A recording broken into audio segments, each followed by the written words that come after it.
Yeah. He is walking into the house. Yes, he They're is. just clearing out and letting him go. Yep. And he's having a lot of success. Massey with 10 points already. Here's a 3 at the other end. They needed that. Yeah, Warwick and Maston, they really did. It had gone to 12. They needed that. Haney. Wow. Gosh. Threw it off the top of the glass. You think he's a gym rat? Wow. There's a nice play down low. That's that inside presence as Latrell. If you're going to play scores. two big kids, there's got to be some advantage for you, and Right. it's got to be on the offensive side. Watch it again right here. That's what you're talking about. Good pass. 2 hands up, strong play. Yes. Immediate timeout at 7:52. Arkansas Tech leads it over North Alabama 31-22. Coach, here's a replay of, how about this little dipsy doodle? And, you know, I'm not sure when he went up, he could even see the goal. They had him covered, and he just threw it right at the top, real soft. That's from playing 1,000 pickup games right there. Latrell can't get the free throw to go. That was a great point before the break, Coach. With the bigs in, like you said, you got to utilize them, and they did. If not, it can be a liability, correct? Tech's basically almost playing. Well, look at them. They're playing 5 guards. That's what they're doing. And you bring your big guys in. Now you got to play a big on a guard. He's got to chase him around the perimeter. If you don't counter that on the other end and post him up and score, then Tech wins on that. The other point we made and talked about during the break, other than the fact Tech's hit 14 of 20, that's 70%, but 24 of the 31 points in the paint. And, you know, this is probably a good time to try a zone or try something else because Tech is walking them down in the lane and shooting. Well, you know, they're winning just on shots in the lane, not counting their threes. You got to do something to get them out of the lane. I'd have to look and see if something else wouldn't work. Yep. Yeah, you're right. Massey just killing them. Yep. You know, he's the top assist man, but when you clear out like that, there's no reason to pass it. See, now that was excellent. They picked it. They brought Landry back in, ran a little cross pick inside, popped him to the ball, and they went inside to their strength, the guy that's having a good game. Excellent play. Yep. It's all about adjustments, isn't it? Got him again. Oh, it sure did. And they fouled him. Yeah. And see, those guards can't guard Landry inside. Right. When they got Massey with the foul, he didn't like that a bit. He thought someone came over his back. Ooh, that's second foul on Massey. That's out for the half. Yep. Yeah. North needs to take advantage of Massey being gone. He's still over there on the bench. Massey said, somebody came over my back. You know, I noticed he went and sat in the coach's chair. Yeah, he did. Hey, I'd let him sit wherever he wanted, wouldn't right, you? Yeah. He can have my seat if he wants it. There's those quick hands again, and here comes Tech on the run, and that. Thought it was going down. I did too. Nice job by Johnny Davis. Beaumont Beasley gets the foul.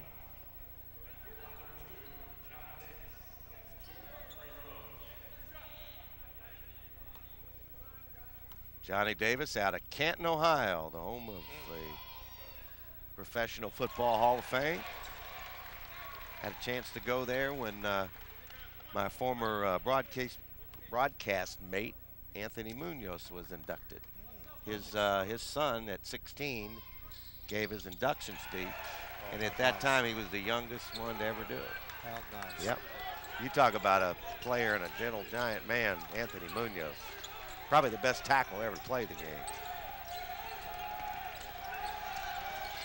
There I tell you again, that pesky defense.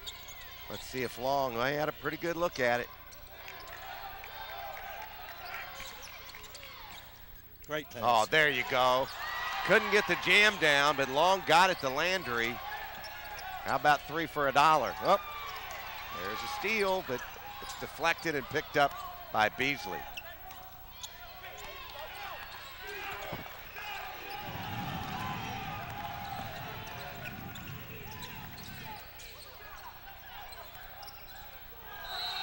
They're going to get him on the offense. Landy tried to bull his way in, and now that's his second foul. Actually, you got Landry, Maston, both with 2 fouls. I thought Landry had made a really good move. He just didn't finish it right there. But you could feel, even over here in this big, you could feel the heat from their bench and on the floor. Tech had really cranked it up defensively right there, trying to keep them from coming back. Now, I'm not telling Bobby how to coach, but a couple more shots. You got some timeouts, and you got to change some things here. Yeah. You don't want this thing to double real quickly here. And again, with the depth factor as well. Exactly. You're going to not only wear them down a little bit, get the fouls, and they're a good free, Tech's a great free throw shooting team. You know, most people would love to have like 2 or 3 good guards, and Tech's got about 6. Right. They really have a lot of players that can really shoot it. And what amazes me is they're all comfortable in their set. Right. I really don't see an ego working anywhere out here. They're comfortable in their role, and they're comfortable trying to get that big ball at the end of on Sunday night. And I think that goes back to what we talked about when Coach Carlskent takes over, because he was there. You know, you bring somebody in new, and we're 18 to 22-year-old kids. Exactly. Well, we can, but he didn't, like you said, he didn't miss a beat. Boy, look at that pressure. Goodness gracious. Wow. Davis thought they used an elbow on him. And one of the things, Steve, I really have enjoyed, because it makes it a whole new dimension, and I mean this in a positive way, about Division II, because really the lack of the bigs, you can see so many different things with the game of basketball you can do. Exactly. Yes. And I really love it, because it's a nightmare to guard. Oh, gee. You don't have any plotters out there, There's an underlying theme there. I'd say on those Tech kids, that's probably every one of them. If you talk one-on-one with them, they will tell you how their dream was to be in Division I. Right. And they still have that courage and those goals and that heart, and they're going to show you they can play. Yep. Wow. Wow. Davis, with those quick hands, created the steal and allowed Dunbar to get the basket. And there's a move inside by 33. That's Sam Buxton. And that's where Buxton's got to. That's the only place he can contribute, and he's got a mismatch problem. And you see they didn't know whose man was. And Johnny, look at this, no block out. No block out at all. And did not block out again. Dunbar. Oh, that hurts you big time. 39-20 or 42-26. You got a media timeout coming in about a minute, but right now Tech is in high gear. And a North Alabama turnover.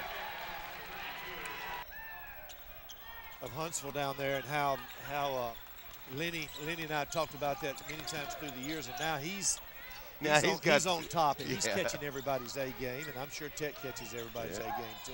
The old bullseye in the back. Okay, there's the zone from North Alabama. There you go. There was the change we were talking about. Yeah. They're kind of. No. Yeah, they are. They're switching it. Yeah. They're trying to match out of that 2-3 zone right there. Dunbar from the corner. That paid off. It stopped that penetration. Some of those. Get them out of the lane. You got to. Yeah. He's not shy for a freshman. No, he's not, and he commits the foul. That's a freshman foul, too. That way you make one mistake and make it into 2. Yep, you do.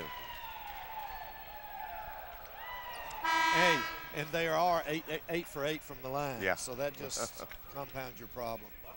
You take it from 16 to 18 at half, and they're too deep. But I think the point you made is how they're not just interchangeable. Their personalities, game personalities, seem pretty much the same. They're doing as good a job of that as I believe I've seen. They all know their roles. They really do. And here's the thing about when you play a lot of kids, 'cause I used to do that, is you tell them that on a given night, it may just open up for you for one bucket tonight. Right. On another night, it opens up for you that you need to get 12 or 14 points for your team to win. You don't know when your team needs you on a given night. Tomorrow night, they stick Massey so hard, they take him out, and somebody else has to fill that void. Yep.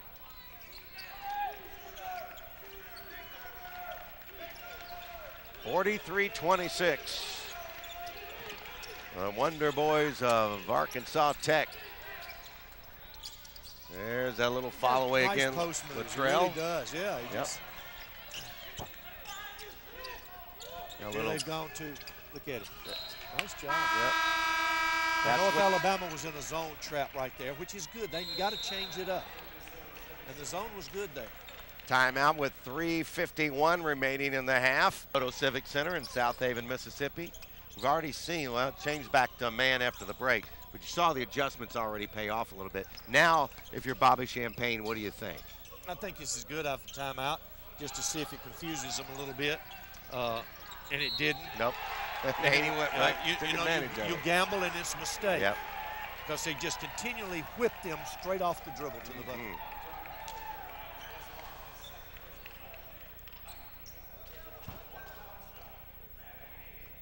I thought he was good for them last year. He's better this year. Yep. He's a junior out of Dardanelle, Arkansas, the home of John Daly. One of the homes of John Daly. We have to check his wardrobe after this. See if he's got some of John's pants and shirts on there. Oh.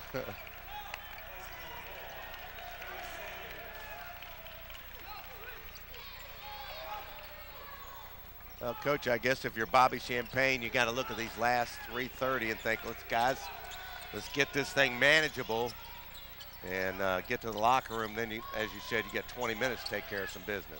Ooh, boy, a tough shot. I don't know how he got that in. I don't he got either. hit twice hard. Yeah, he did. That was Landry. He has 10 now and 6 rebounds. Wow. Ooh, Landry gets the block there. Nobody went to get it. Why didn't three go get I was the ball? going to say. I just sit there and looked at it. McCants, it was right by him.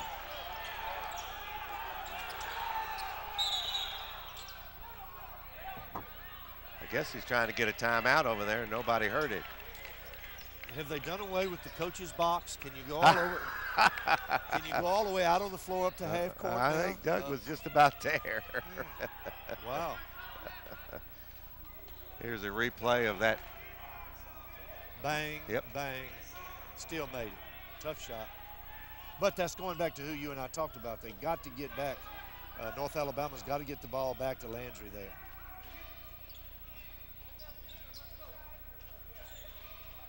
And they've kept Latrell in. So that gives him instead of a single post, that gives him 2 good inside players. Now they've got to use them.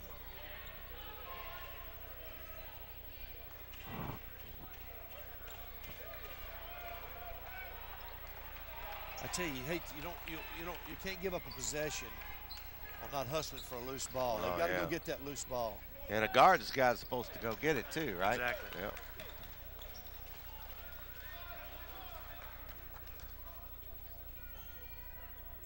There's some discussion over at the scores table. Trying to see what time the pizza's getting here.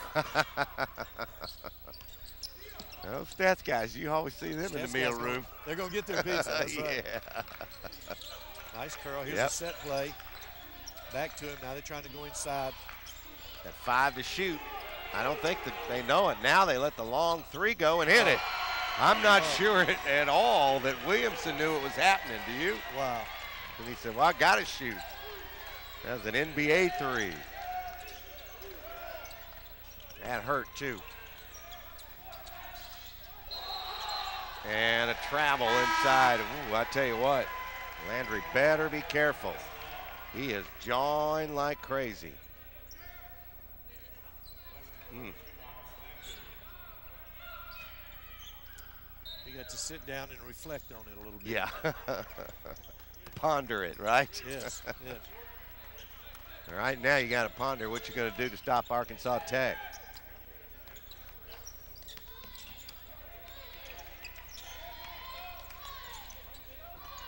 referee did a good job of cutting him off Yep, then. sure did.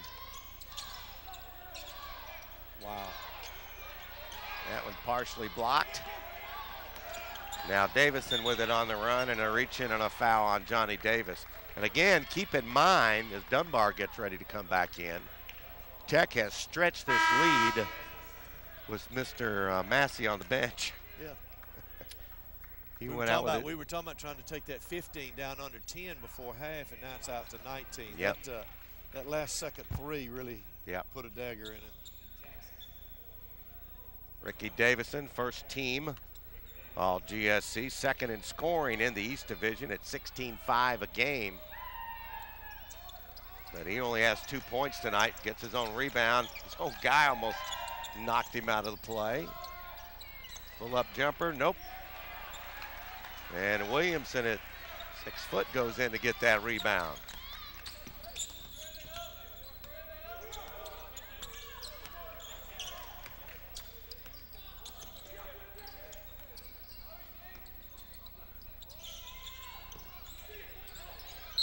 Wow. I don't know if anybody's going to grab that one. I thought it was off North Alabama. Yeah.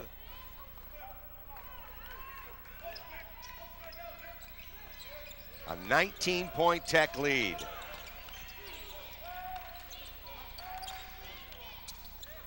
And Davison on the dribble drive. And he got the charge. He just put his head down and went to the hoop, didn't he? Well, I still thought they were going to try to go to 30, who was 2 for 2 inside, and really had nobody to guard him, but they didn't.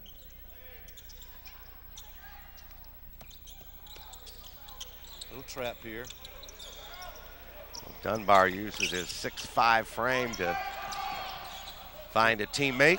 You know, one thing about pressing teams is they play against the press every day in practice, so it doesn't bother them, does it? There's an old cliche that you press a presser, but I'm not always sure that's true. Missed him underneath. This is what is called a flex set. Got a layup out of it. Yep. Blocked out of bounds. Yep. Number 30, Latrell.